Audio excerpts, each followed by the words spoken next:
Et salut à tous, Nitya. Aujourd'hui on se retrouve pour une vidéo particulièrement spéciale. Aujourd'hui, comme promis, nous allons construire un peu de deck. Enfin, on va au moins en construire un, techniquement.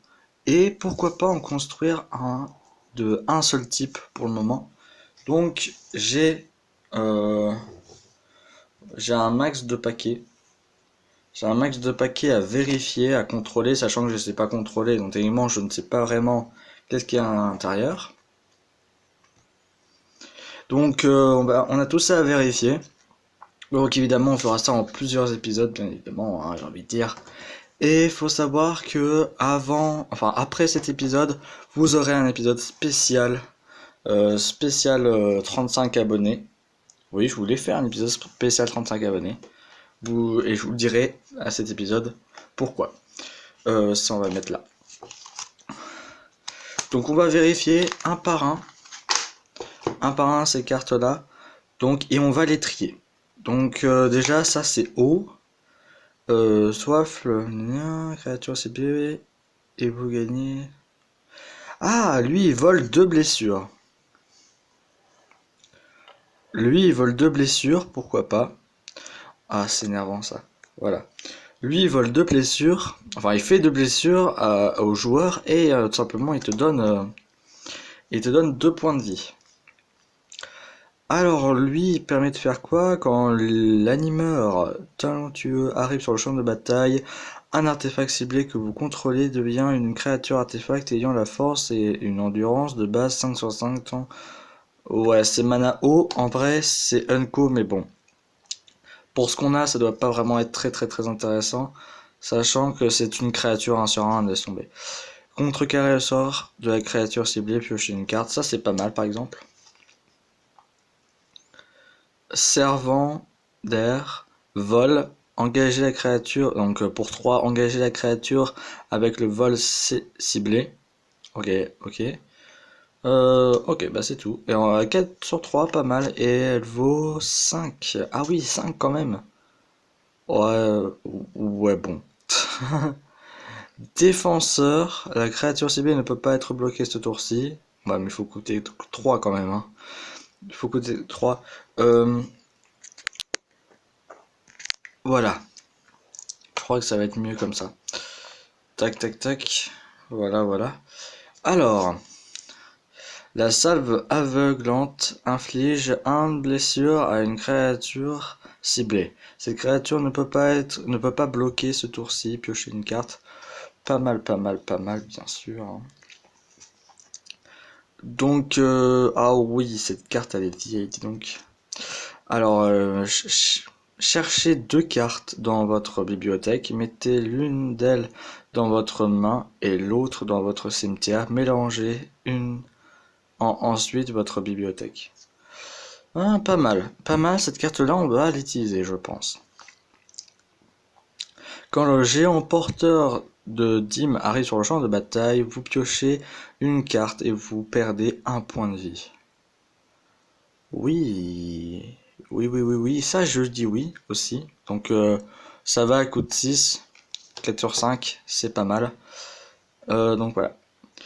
Ah, portée, ça m'intéresse. Quand l'ogre des tourelles arrive sur le champ de bataille, si vous contrôlez une autre créature de force supérieure ou égale à 4, l'ogre des tourelles inflige 2 blessures à chaque adversaire. Oh, complexe. Complexe, mais pas mal. Bon, après, c'est possible. En vrai, ça va être compliqué de la jouer. Ou encore, ça passe. Après, c'est une commune, donc c'est un peu mince. C'est un peu logique. Oh, mana feu. Les manas. Vous savez quoi, les manas, je les mets de côté. Ne vous inquiétez pas, je les mets juste là, hein. Donc voilà. On aura chaque. Donc attends. Nouveau-né vampire. Ok. Chaque adversaire perd 1 point de vie.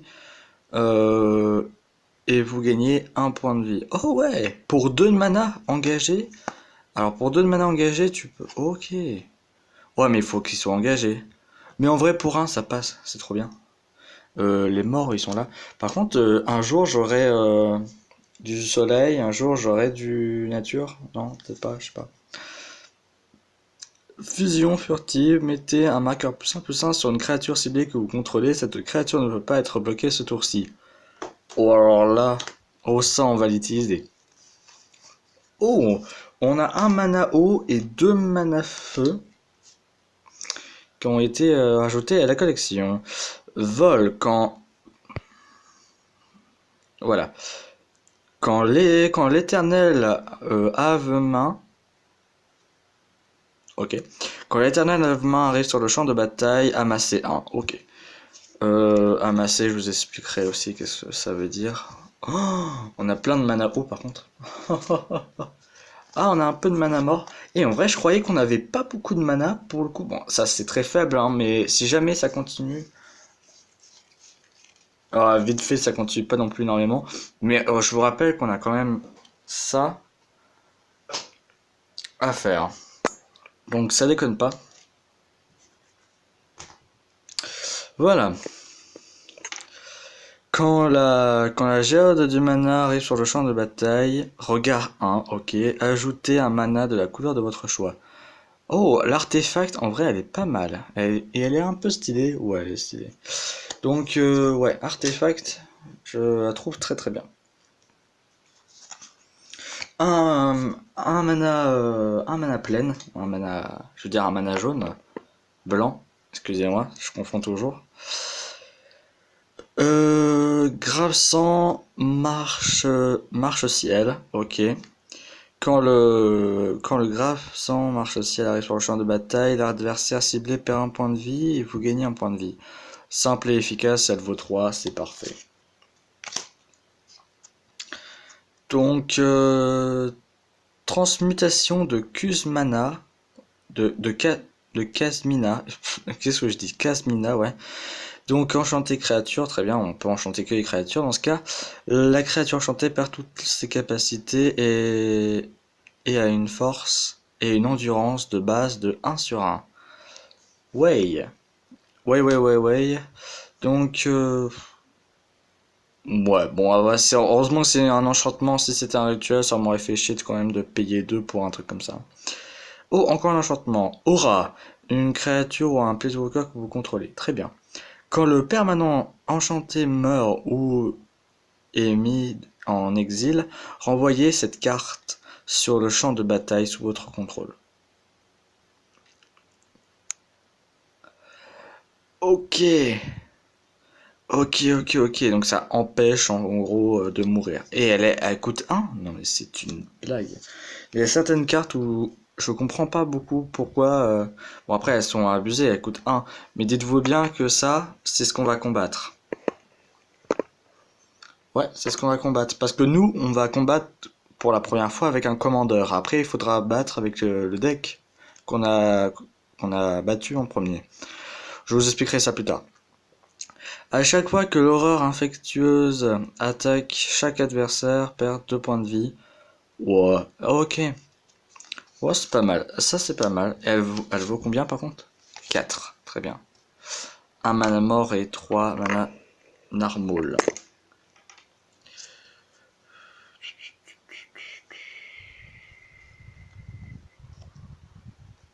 Pardon. Voilà. Oh, ça c'est facile, c'est simple et efficace. Pour 5, détruisez la créature ciblée, vous gagnez 3 points de vie. C'est parfait, c'est vraiment parfait. Sauf qu'on a... Oh, 2 mana mort, parfait. 2 mana mort, tout pile. Attendez.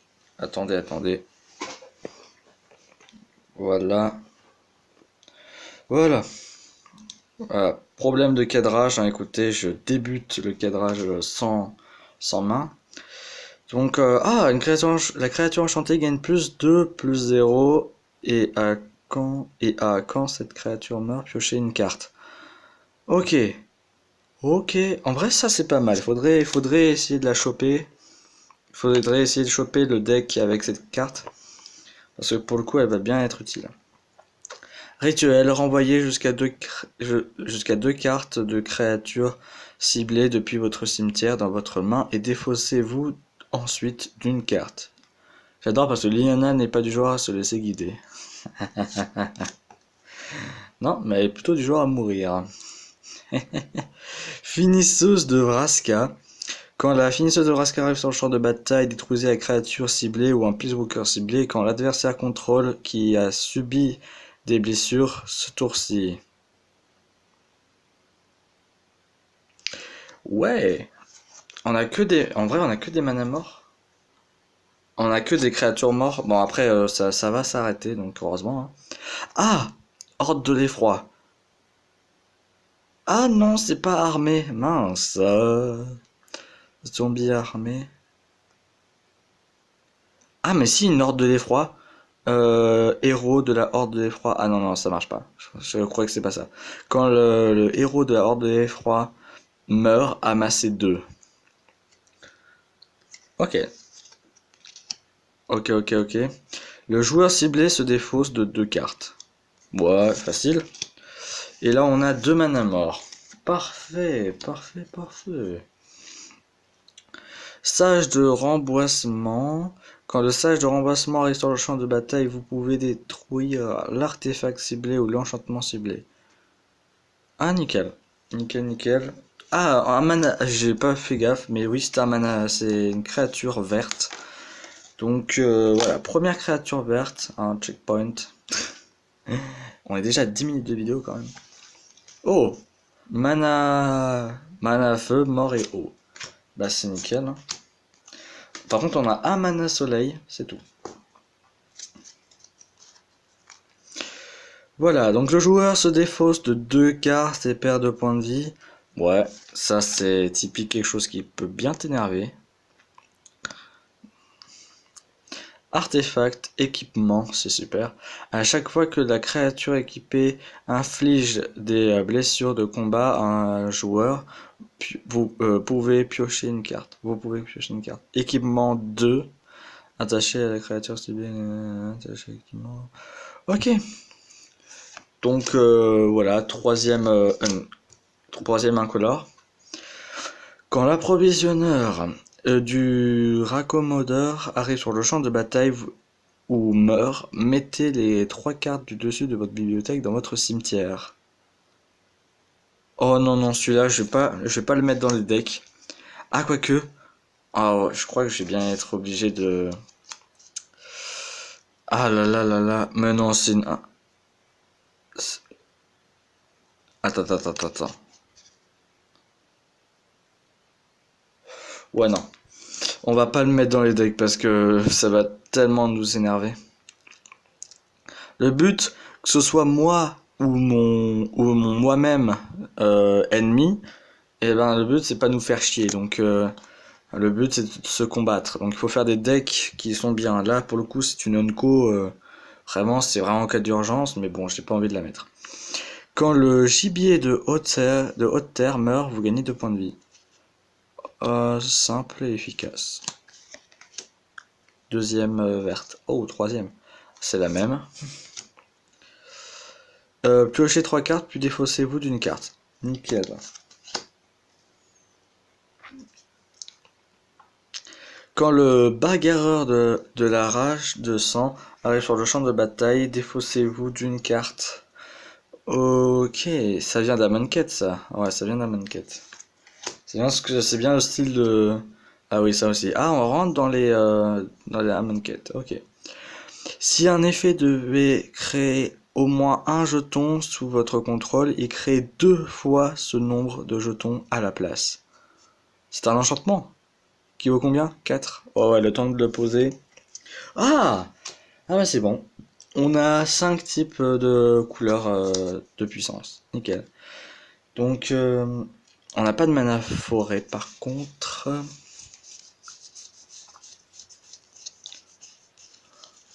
Non, pas dans ce deck. Bon, c'est pas grave, pas dans cette pioche, je veux dire. Bon, quand le maître recruteur de cavalier arrive sur le champ de bataille, une créature ciblée gagne +2/+0 et acquiert l'initiative jusqu'à la fin du tour. Magnifique. Ouais, mais une fois qu'il est arrivé sur le champ de bataille, une fois qu'un tour est passé, il l'a plus. Donc et il peut pas le réavoir. Ouais, donc mais c'est déjà pas mal. C'est déjà pas mal. Ajoutez un mana Ajoutez un mana de la couleur de votre choix. Très bien. Très bien, très bien, très bien. Donc, vigilance. Quand le sonneur de la malice arrive sur le champ de bataille, regardez les 4 cartes du dessus de votre bibliothèque. Vous pouvez révéler une carte de créature de force inférieure ou égale à 2 parmi elles et la mettre dans votre main. Oui! Ah oui, et le reste, ça reste là-dessus. Ah, parce que je connais ce genre de... Je connais ce genre de carte, sauf que le reste, tu le mets au fond de ton cimetière, tout ça, tout ça. Enfin, le reste, tu le mets dans ton cimetière. Là, tu le laisses là, ok. Mettez le reste du dessus dans votre bibliothèque, dans un ordre aléatoire. Ah oui, mince. Oui, donc non. Ça rejoint à peu près ce que j'ai dit, donc non. Le golem météoritique.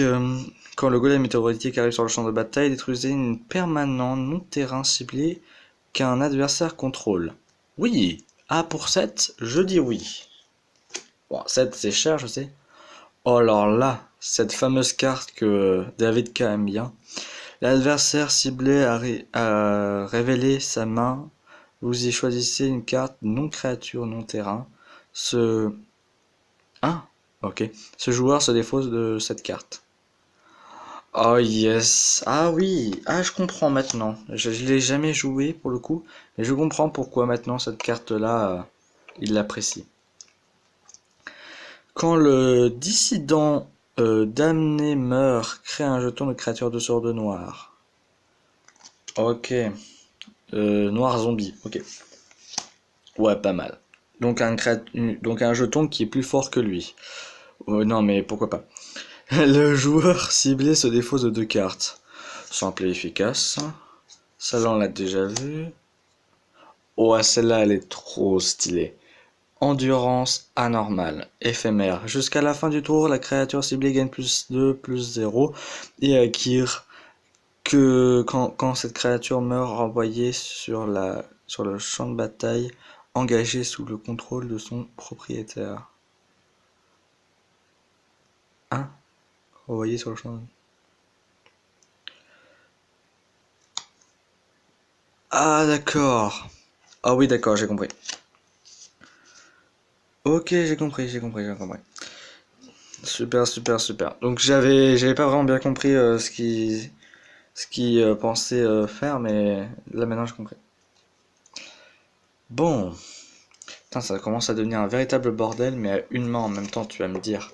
Attends, on va poser. Hop, tac, tac, tac. Toi, tu restes là. Ils veulent vraiment pas se ranger, eux, je te jure. Merci. Voilà.